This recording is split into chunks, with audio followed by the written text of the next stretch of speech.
Kisah saya bukan. Cuma itu pertanyaan kalian itu sudah 2 hari. Ketika saya live kan ada yang nonton sampai 300-400 orang kan. Semua bertanya, Agus kenapa sih nggak datang? Nggak tahu terima kasih banget, udah dibantuin tapi nggak datang gitu kan. Saya jawab, Agus itu sebenarnya nggak kita harapkan datang. Jadi kalau mau datang, datang aja, aku bilang. Memang ada perkataan merepotkan. Artinya merepotkan kalau dia datang kan harus kita jemput ya. Tapi karena dia tidak terlalu kita butuhkan juga, lebih baik karena dia kan kurang sehat, ya udah di rumah aja gitu. Tapi pendukung keras Agus merasa si Agus itu saya rendahin gitu ya. Sebenarnya saya bercanda doang ya, bercanda. Mungkin bercanda saya ini apa ya, terlalu berlebihan ya. Tapi bagi saya tidak dibutuhkan, artinya dia nggak capek-capek, nggak perlu capek datang. Itu sebenarnya tidak terlalu merendahkan ya.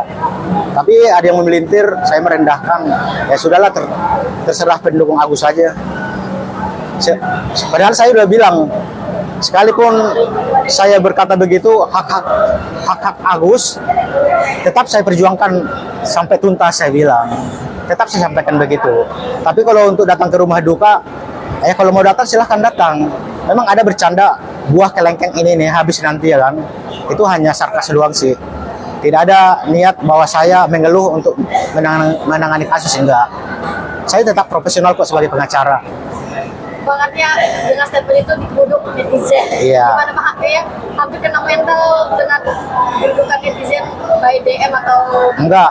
Memang ada DM sih ya, ngajak akan saya bunuh kamu, akan saya jumpai kamu, akan saya itu ajakin one day one, atau apa sih yang istilah dari suku timur sana yang bawa pedang itu kan. Saya nggak tanggapin karena aku tidak kenal mereka. Paling ada pesan itu saya hapus supaya istriku tidak melihat. Takutnya nanti kan jadi gangguan sama istri saya kan. Ini suamiku kok diancam-ancam. Saya hapus semua, saya nggak ada takutnya. Karena bagi saya mati dan hidup itu sudah ditentukan Tuhan ya. Mau kita mati seperti apapun sudah ditentukan. Kalau Tuhan mengizinkan saya mati dibunuh, berarti itu sudah ketentuan Tuhan ya. Jadi saya nggak ada takutnya. Mereka bisa membunuh tubuh saya, tapi jiwa saya mereka tidak bisa bunuh. Itu aja sih. Jadi ancaman-ancaman itu tidak membuat saya mental saya terganggu, enggak. Justru saya semakin senang sih. Senang juga sih. Apalagi akhir-akhir ini sudah mulai membaik ya. Mereka jadi sudah berbicara apa adanya, jujur. Jadi mereka jadi fans juga. Dari awalnya membuli, sekarang udah mulai membaik. Itu aja sih. Gimana sih Pak, artinya untuk kasus ini sendiri berjalannya kan Bapak sudah tidak ada. Nanti seperti apa penanganan kasus Agus Salim ke depannya? Jadi untuk kasus Agus ini, saya sudah memang mengajukan permohonan kepada tim manajemen yang paling berhak menentukan diambil atau tidak. Saya sampaikan kalau bisa kasus Agus kita handle lah, aku bilang. Maksudnya kita lepasin. Kenapa aku bilang begitu ya? Ini kasus nanti kan memakan waktu sampai 2 tahun. Di pengadilan negeri aja 6 bulan. Banding 6 bulan. Kasasi lagi kan. Apalagi nanti itu 1 harian loh. Kita ke Tangerang nanti pasti ada uang bensin, ngisi minyak mobil berapa, 300.000 ya. Kita misalnya sidang jam 10, itu belum tentu jam 10, ngaret sampai jam 2, selesai jam 4. Dari jam 4 ke rumah malam.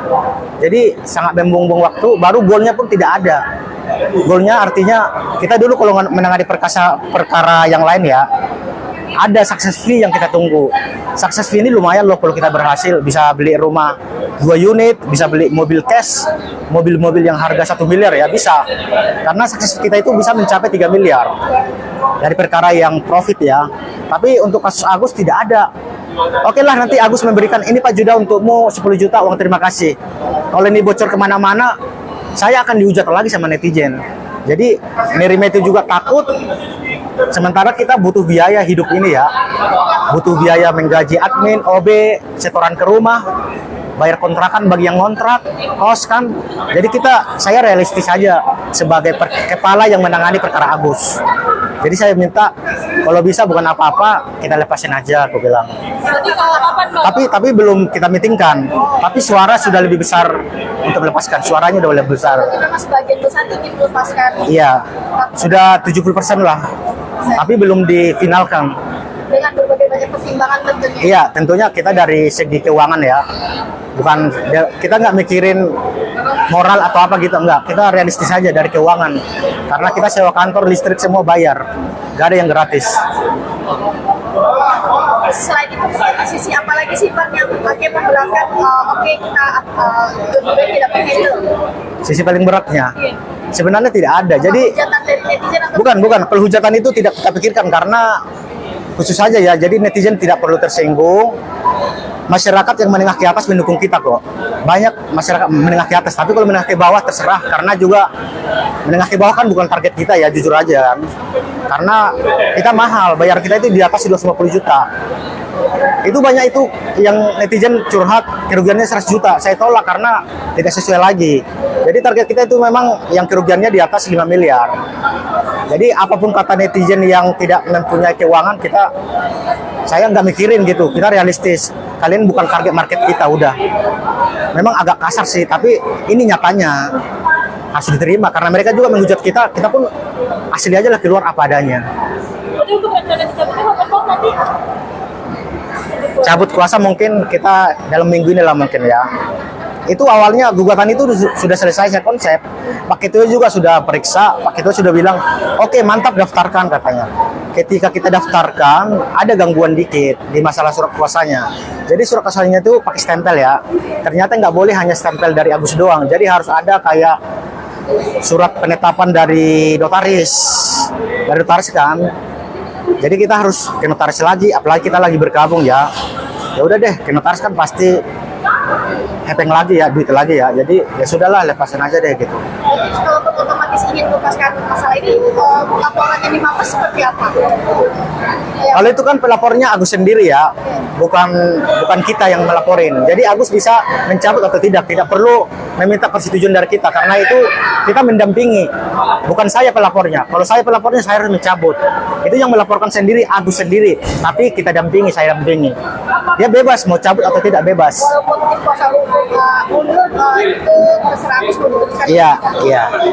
Itu ke Agusnya sendiri.